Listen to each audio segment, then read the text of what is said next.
How to install an eSIM on Google Pixel via the manual installation method. If you're unable to scan the QR code or prefer a different approach, you can manually enter the eSIM details. Open the eSIMCard app. Navigate to My eSIM. Go to Manage Setting. View eSIM details. Under eSIM installation, select Install eSIM. Choose between two options: Manual. In Settings, click Network and Internet. Click the plus icon next to SIMs.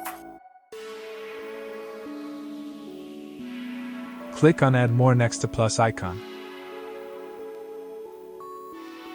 Select Download a SIM instead. For manual entry, click Next, then Need Help? Choose Enter it manually.